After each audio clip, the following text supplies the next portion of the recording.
জন্মদিনকে উদযাপন করে। আজকে তার কিছু বিষয় আপনাদেরকে জানাচ্ছি। আসলে আশা করি আপনারা অনেকেই আমাকে চেনেন। আমি দীর্ঘ 1990 সাল থেকে আপনাদের কাছে আসি এবং এই যিশুর কথা প্রচার করি। এই যে আপনারা যে গাড়ি বা বাড়ি দেখতে পাচ্ছেন, এগুলো হঠাৎ কোনোভাবে তৈরি হয়নি। কোন ব্যক্তিকে এর জন্য পরিকল্পনা করতে হয়েছে এবং তার জন্য অনেক সময় লেগেছে, অনেক মেটেরিয়াল লেগেছে, অনেক লোক বা কারিগর লেগেছে। তবে সেই সাইকেল বা বাড়ি বা ঘর তৈরি করতে পারা যায়। আজকে যে ছবিটা আমি দেখাচ্ছি, এই ছবিটা হচ্ছে আমাদের পৃথিবীর ছবি। যেখানে দেখতে পাচ্ছেন নদ নদী আছে, গাছপালা আছে এবং দুটি মানুষকে, একটি পুরুষ একটা মহিলাকে দেখতে পাচ্ছি। আর এ সমস্ত সৃষ্টিকে পিছনে একজন আছেন যিনি অদৃশ্য, যাকে আমরা ঈশ্বর বলি। আর সেই ঈশ্বর এই সুন্দর পৃথিবীকে, যা দ্বিতীয় কেউ আর সৃষ্টি করতে পারেননি তার সমতুল্য, তাকে সৃষ্টি করেছিলেন পৃথিবীতে। এবং একজন পুরুষ একজন মহিলাকে সেই পৃথিবীতে রক্ষণাবেক্ষণের জন্য একটি সুন্দর বাগানে তিনি রেখেছিলেন। কিন্তু সেই বাগানে তারা যখন থাকতেন, সেই সময় তাদেরকে বলেছিলেন, ঈশ্বর বলেছিলেন, তুমি এই বাগানের এই গাছের ফল খেও না। আর তারা সেই গাছের ফল শয়তানের প্ররোচনায়, সে ভালো মন্দ তাকে বুঝিয়েছিল এবং সেই অন্যায় করে সেই ফল খেয়ে তারা ঈশ্বরের অবাধ্য হয়েছিল এবং শয়তানের বাধ্য হয়েছিল এবং ঈশ্বরের অবাধ্য হয়ে শয়তানের হয়ে সে কাজ করেছিল এবং তার থেকে ঈশ্বরের থেকে দূরে চলে গেছিল এবং পাপ করেছিল। যে পাপের কারণে পৃথিবীতে আজকে দেখতে পাই চারিদিকে অন্যায়, অবিচার, চারিদিকে যত মন্দতায় পরিপূর্ণ, অপ্রেমে পরিপূর্ণ, নানা রকম নষ্টামি ভণ্ডামিতে পরিপূর্ণ। আর সেই কাজ ওই একদিনের অবিশ্বাসের ফলে প্রতিটি মানুষের মধ্যে এবং আপনারা জানেন আজকে পৃথিবীতে প্রায় 195 থেকে 200টা দেশ আছে। আর তার মধ্যে 44টি দেশে যুদ্ধ চলছে। যদিও ভারতবর্ষে এখনো যুদ্ধ আরম্ভ হয়নি, কিন্তু আমাদের ভিতরেও যুদ্ধ চলছে। আর সেই কারণে অশান্তিতে পৃথিবীর প্রায় 90% লোক অশান্তির মধ্যে জীবন কাটাচ্ছে। ঈশ্বর আপনাকে আমাকে ভালোবাসেন। ঈশ্বর হচ্ছেন প্রেম। আমরা জানি, সেই কথা বলি, গড ইজ লাভ, ঈশ্বর প্রেম। কিন্তু আমাদের প্রতি কি প্রেম তিনি করেছেন? অনেকে প্রশ্ন করে। আমি এক সময় একটা বাচ্চা ছেলে, তার বাবা মা নেই, এই গ্রামেরই, সে বলে আমি তাকে বলছিলাম, তোমাকে ঈশ্বর, কারোর মনে ব্যথা, কারোর মধ্যে বিচ্ছেদ, কারোর মধ্যে অভাব, কারোর মধ্যে রোগ, কারোর মধ্যে ব্যাধি, কেউ সুখে নেই। কিন্তু ঈশ্বর তিনি আপনাকে ভালোবাসেন এবং সেই কারণে তিনি চান যেন একজন মানুষও বিনষ্ট না হয়। আর এই অশান্তিতে রক্ষা করার জন্য তিনি কি করলেন? তিনি বললেন, এই পৃথিবীতে তিনি একজনকে পাঠালেন, যার নাম হচ্ছে যীশু খ্রিস্ট। তার সেই যীশু মানের নাম হচ্ছে তার পরিত্রাতা, ত্রাণকর্তা। অর্থাৎ আপনার আমার সমস্ত রকম মন্দতা থেকে তার যে শাস্তি, সেই শাস্তি থেকে তিনি আমাদের মুক্ত করবেন। তার নাম হচ্ছে পরিত্রাতা, তার নাম হচ্ছে যীশু খ্রিস্ট। যার এই পৃথিবীতে আসার আগে, বহু বছর আগে, তার সম্বন্ধে, তার জন্ম, তার সেই জন্মস্থান, তার জীবন, তার মৃত্যু, সমস্ত বিষয়ে আগে থেকে পূর্ববক্তারা বলে গেছিলেন, ভাববাণী করে গেছিলেন। এবং সেই যীশু খ্রিস্ট তিনি পৃথিবীতে জন্ম নিলেন এবং তিনি একটি কুমারীর গর্ভে জন্ম নিলেন। সেই দিনটি হচ্ছে সেই 25শে ডিসেম্বর, যেদিনকে সকল মানুষ সেই যীশু খ্রিস্টের জন্মের দিন বলে মনে করেন। তিনি পৃথিবীতে এসেছিলেন ত্রাণকর্তা রূপে আপনাকে আমাকে পাপের যে শাস্তি তার থেকে মুক্তি দিতে। আর তিনি গোয়াল ঘরে একটি কুমারীর গর্ভে পবিত্র আত্মার দ্বারা পবিত্র রূপে জন্মগ্রহণ করলেন এবং তিনি জন্মগ্রহণ করে মানুষকে একটি বিষয় প্রচার করতেন যে তোমরা মন পরিবর্তন করো, মন্দ থেকে ফেরো। আজকেও আমরা সেই কথা বলি মানুষকে, ভাই তোমরা মন্দ থেকে ফেরো, মন্দ চিন্তা, মন্দ কাজ, মন্দ কথা, মন্দ সঙ্গ থেকে ফিরে যিশুকে বিশ্বাস করো, যিনি পৃথিবীতে একমাত্র যার মধ্যে পবিত্রতা ছিল, তার মধ্যে কোনো মন্দতা ছিল না। সেই যীশু খ্রিস্ট পৃথিবীতে এলেন এবং এখানে আমরা দেখতে পাচ্ছি একটা ছোট্ট বেটে খাটো লোক, তার নাম সক্রিয়, আর সে যিশুকে দেখবার জন্য একটা গাছে উঠেছিল। যিশু সেই রাস্তা দিয়ে যাচ্ছিলেন, তিনি আগে থেকে জানতেন, কারণ তিনি ছিলেন ঈশ্বর। আর তিনি বললেন, শক্ত নেবে এসো, আজ তোমার বাড়িতে আমি থাকবো। যিশুর যেদিনকে জন্ম হয় সেদিনকে তার জন্য কোনো জায়গায় স্থান পাওয়া যায়নি, কিন্তু যিশু চান আপনার আমার ঘরেতে আমাদের সঙ্গে থাকতে। আর সেদিনকে সেই সক্রিয়কে বলছিল, আমি তোমার বাড়িতে যাব, এবং তিনি সক্রিয়র বাড়িতে গিয়েছিলেন এবং তার যে সমস্ত মন্দতা ছিল, যিশুর উপস্থিতিতে সমস্ত মন্দতা তার জীবন থেকে দূর হয়ে গেল এবং সেই সক্রিয় সেই যিশুর একজন শিষ্য হলো। যিশু কোনোদিন কোনো ধর্ম প্রচার করতে আসেননি, কোনোদিন ধর্ম প্রচার করতে আসেনি। খ্রিস্টান কোনো ধর্ম নয়, বা খ্রিস্টান কোনোরকম কোনো একটা মত নয়। এটা একটা জীবনের ঘটনা আছে যেটা মানুষকে পরিত্রাণের বিষয়ে বলবে। আর এখানে দেখতে পাচ্ছি যিশু একটি মহিলার একটি মেয়ে মারা গেছিল, আর মহিলা কাঁদছিলেন, আর যিশু এসে বললেন, তাবিথা ওঠো। আর সে সেই মৃত্যু থেকে জীবন পেয়েছিল। লোকে জানতে পেরেছিল যে যিশুর কাছে সমস্ত মৃত্যু হার মেনে যায়। এখানে দেখতে পাচ্ছি যিশু এক জায়গায় এরকম ভাবে প্রচার করছেন, আর সেই সময় একটা গ্রামের লোকেরা একটা পক্ষাঘাতী লোককে তার খাটেতে দড়ি বেঁধে সেই ঘরের ছাদের টালি খুলে সেই যিশু যেখানে দাঁড়িয়ে প্রচার করছিলেন ঘরের মধ্যে, সেইখানে তাকে নামিয়ে দিলেন। আর সেইখানে যিশু যখন তাকে সেই পক্ষাঘাতী যখন যিশু তার সামনে এসে তাকে খাটে করে নামিয়ে দিল, আর যিশু বললেন, তোমার বিশ্বাস তোমাকে সুস্থ করলো, এবং সেই পক্ষাঘাতী তখন সেইখান থেকে সুস্থ হয়ে সেইখান থেকে বেরিয়ে গেল। এরকম ভাবে যিশু একটা আশ্চর্য কাজ করেননি। তিনি কি করছিলেন, একদিন শিষ্যদের বললেন, তোমরা নদীর ওপারে যাও, আমি যাচ্ছি। আর যিশু প্রার্থনা করছিলেন। তারপরে একটু দেরিতে তিনি বেরোলেন, আর বেরিয়ে যখন নৌকা অনেক দূর চলে গেছে, আর সেই সময় যিশু সেই জলের উপর দিয়ে হেঁটে হেঁটে তাদের কাছে যাচ্ছে, আর তারা ভয় পেয়েছিল, ভূত ভূত করছিল। যিশু বললেন, আমি।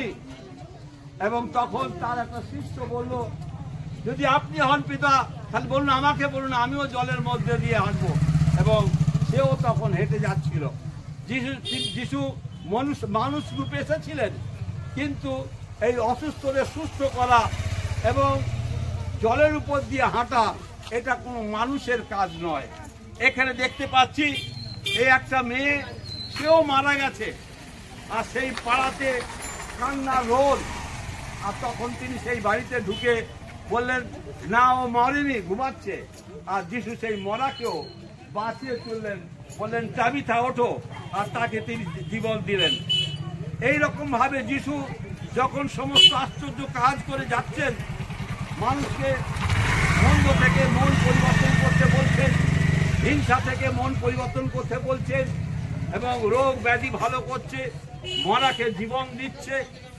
এবং তিনি ভূত ছাড়াচ্ছি কুমারীর গর্ভে পবিত্র আত্মার দ্বারা জন্ম লাভ করলেন, এবং বেথলেহেমের গোশালায় তিনি সেই মহিলার দ্বারা জন্ম নিলেন। আর সেই দিনটি হচ্ছে 25শে ডিসেম্বর, বড়দিন, যিশুর জন্মদিন। আমরা সেই যিশুকে বিশ্বাস করেছি এবং যিশুর শিষ্যত্ব বরণ করে তার যে আদেশ, সমুদয় জগতে যাও এবং এই যিশুর কথা প্রচার করো, মানুষ যেন আর তারা মন্দতা থেকে মন পরিবর্তন করে জীবনের পথে, পবিত্রতার পথে যিশুকে অনুসরণ করে। আর সেই যিশু তিনি তার জন্মের সময় কোনো স্থান, কোনো ঘর, কোনো জায়গা, কোনো হোটেল, কোনো বাড়ি পাওয়া যায়নি। একটি গুহার ঘরে যাব পাত্রে তাকে শুয়ে রেখেছিলেন তার মা মরিয়ম। আর সেইখানে তার জন্ম হয় এবং তারপরে তিনি মানুষকে মন পরিবর্তনের কথা বলেন। মানুষকে বলেন তোমরা মন পরিবর্তন করো, মন্দ থেকে ফেরো, দুষ্টতা ত্যাগ করো। আর কিন্তু তিনি এইভাবে মানুষকে শিক্ষা দিচ্ছিলেন। একদিন একটি লোক সে যিশুকে দেখতে চেয়েছিল, আর সে একটা গাছের উপরে উঠে বসে যিশু যে রাস্তায় যাচ্ছিলেন সেই রাস্তায় সেই গাছের উপরে ছিল। আর যিশু তাকে ডেকে বললেন, সক্রিয় চলো, আজকে আমরা তোমার বাড়িতে যাব। যিশু চান আপনার আমার প্রত্যেকের বাড়িতে বাস করতে। আর তাই তিনি সেদিনকে সেই যে ঘুষখোর একটা করগ্রাহী ছিল সক্রিয়, তার বাড়িতে যান এবং সেই সক্রিয় মন পরিবর্তন করে যায়। এখানে যে ছবিটা দেখতে পাচ্ছি, এখানে একটি বাচ্চা মেয়ে সে মারা গেছিল। আর যিশু দেখতে পাওয়া যায় না, যা কিছু পবিত্রতা দেখতে পাওয়া যায় সেগুলো আর মানুষকে যারা নাটকের মতন তারা পবিত্রতা পালন করে। ঈশ্বরের থেকে তাদের কোনো যোগাযোগ নেই, কারণ ঈশ্বর পবিত্র। আমাকে যদি পবিত্র জীবন যাপন করতে হয় তাহলে সেই ঈশ্বরের সান্নিধ্যে ছাড়া, তার পথ ছাড়া কোনো তৈরি হয়েছে। কিন্তু এই মানুষ তার পিছনে তার বুদ্ধি, জ্ঞান, অর্থ এবং শ্রম ব্যয় করে।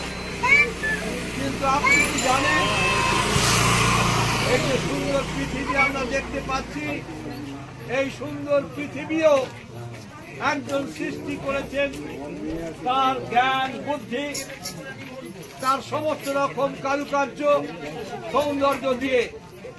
আর তিনি হচ্ছেন ঈশ্বর। যে ঈশ্বরকে দেখা যায় না, যে ঈশ্বরের অনুগ্রহে আমরা দিন প্রতিদিন জীবিত আছি এবং এই সুন্দর পৃথিবীকে উপভোগ করছি। এই যে সুন্দর পৃথিবীর ছবি দেখছেন, এই সুন্দর পৃথিবীতে নদী, নালা, বন, জঙ্গল সমস্ত কিছু আছে, জীব জন্তু আছে, সবকিছুই ঈশ্বর সর্বশক্তিমান তিনি সৃষ্টি করেছিলেন এবং এই সৃষ্টিকে প্রতিপালন করার জন্য একজন পুরুষ, একজন মহিলাকে সৃষ্টি করে রেখেছিলেন। আর সেই পুরুষ এবং মহিলা ঈশ্বরের অনুগ্রহে একটি সুন্দর বাগানে তাদেরকে রেখেছিলেন। আর বলেছিলেন তোমরা এই বাগানের এই গাছের ফলটি খেও না। কিন্তু মানুষ ঈশ্বরের অবাধ্য হয়ে সেই গাছের ফল খেয়ে শয়তানের দ্বারা প্রলোভিত হয়ে তাদের পা দিয়ে ঈশ্বরের অবাধ্য হয়েছিল এবং মানুষের বাধ্য হয়েছিল, শয়তানের বাধ্য হয়েছিল এবং শয়তানের দিকে গিয়ে পাপ করতে লাগলো। আস্তে আস্তে আমরা দেখতে পাচ্ছি ঈশ্বর পবিত্র, কোন রকম অপবিত্র তার মধ্যে নেই এবং তিনি কোনো আপোষ করেন না। তাই যখন সেই প্রথম পুরুষ এবং মহিলা ঈশ্বরের অবাধ্য হয়েছিল, পাপ করেছিল, তখনই ঈশ্বরের সেই পবিত্র সান্নিধ্য থেকে তাদেরকে সরিয়ে দেওয়া হয়েছিল, চলে গেছিল। কারণ অন্ধকার এবং আলোর সঙ্গে কোনো কম্প্রোমাইজ হয় না। আর তারা চলে যাওয়ার পরে তাদের যে পাপ স্বভাব তাদের মধ্যে আসলো এবং তারা একের পর এক নানারকম মন্দতায় পরিপূর্ণ। আজকে পৃথিবী আমাদের চারিদিকে যখন দৃষ্টিপাত করবো, দেখবো চারিদিকে মন্দতা। আপনার বাড়িতে, আপনার পাড়াতে মৃত্যু থেকে জীবন দিচ্ছিলেন। এখানে দেখতে পাচ্ছি যে যিশু একদিন তিনি নৌকায় করে শিষ্যদেরকে আগে যেতে বলে তিনি জলের উপর দিয়ে হেঁটে যাচ্ছেন। যিশু সম্পূর্ণ মানুষ ছিলেন, কিন্তু সেই সঙ্গে তিনি সম্পূর্ণ ঈশ্বর ছিলেন। তিনি যেমন রোগ ব্যাধিকে সুস্থ করেছেন, যেমন মরাকে জীবন দিয়েছেন, এখানে দেখতে পাচ্ছি তিনি জলের উপর দিয়ে হেঁটে যাচ্ছেন। তারপর দেখতে পাচ্ছি এখানে যিশু একদিন একটি মহিলা মারা গেছে, একটা মেয়ে মারা গেছে, আর সেই পাড়ায় কান্নার রোল পড়ে গেছিল। আর যিশু সেই মেয়েটিকে ঘরে ঢুকে তাকে বললেন, তাবিথা ওঠো, এবং সে আবার বেঁচে উঠেছিল। এই রকম ভাবে যিশু যে ঈশ্বর তার প্রমাণ দিয়েছিলেন। তিনি অন্ধখণ্ড নুলা বধিরকে সুস্থ করেছিলেন, তিনি ভূতকে তিনি তাড়িয়েছিলেন, তিনি সমস্ত ঝড়কে তিনি সমুদ্রের উপরে তিনি ঢেউকে মুখের ভাষায় প্রকৃতিকে কন্ট্রোল করেছিলেন, থামিয়ে দিয়েছিলেন। শুধু তাই নয়, তিনি মরাকে জীবন দিয়েছিলেন। আর যদি কোনো কেউ ঈশ্বর হয়ে থাকে, তার এই চারটি গুণ অবশ্যই থাকতে হবে, যে রোগ ব্যাধিকে মুখ সুস্থ করবে, মরাকে জীবন দেবে, ভূতকে তাড়াবে, এবং সে প্রকৃতির উপরে তার কন্ট্রোল থাকবে। সে ঝড় থেমে যাও বললে ঝড় থেমে যাবে। তিনি জলের উপর দিয়ে হেঁটে গেছিলেন। যিশু ঈশ্বর তার এই অলৌকিক কাজের দ্বারা প্রমাণ দিয়েছিলেন। এইরূপ ভাবে যখন লোকেরা তাকে অনুসরণ করছে, গ্রামের সমস্ত শহরের নগরের যারা সব যাজক ছিল, পুরোহিত ছিল, তারা কিন্তু তার উপরে রেগে গেল যে সমস্ত লোকরা তাদের আর অধীনে তাদের কাছে ধর্মকর্মের জন্য যাচ্ছে না, তারা যিশুর কাছে ছুটেছে, যিশুর শিষ্যত্ব গ্রহণ করছে। তাই তারা কি করলো, যিশুর বিরুদ্ধে অভিযোগ করলো রাজার কাছে, এবং রাজাকে কাছে ধরে নিয়ে গিয়ে বলল, এ নিজেকে ঈশ্বর বলছে। এবং রাজা তার কোনো দোষ যখন পাচ্ছে না, জিজ্ঞেস করলো, তোমরা বলো এর বিরুদ্ধে কি দোষ আছে। এবং যিশু নিজে তাদের বলেছিলেন, তোমরা বলো আমার কি পাপ আছে তোমরা বলো। আর রাজার সামনে সেই লোকেরা নিশ্চুপ ছিলেন, কোন রকম পাপ দোষ তার দেখাতে পারে। যিশু ছাড়া পৃথিবীতে আর কেউ নেই যে কোনো পাপ করতে পারে। যিশু একমাত্র নিষ্পাপ নিষ্কলঙ্ক ছিলেন। এবং তার বিচারে যখন পিলাত দেখলো কোনো দোষ নেই, তখন জনতার ভয়ে তাকে সেই যাজকদের হাতে দিয়ে তাদেরকে বেত মেরে ছেড়ে দিতে বলেছিল। কিন্তু তাতে তারা রাজি হয়নি। তাকে বেত্রাঘাত শুধু নয়, তাকে হাতে পায়ে পেরেক দিয়ে, মাথায় কাঁটার মুকুট দিয়ে, আরো দুজন দস্যুর সঙ্গে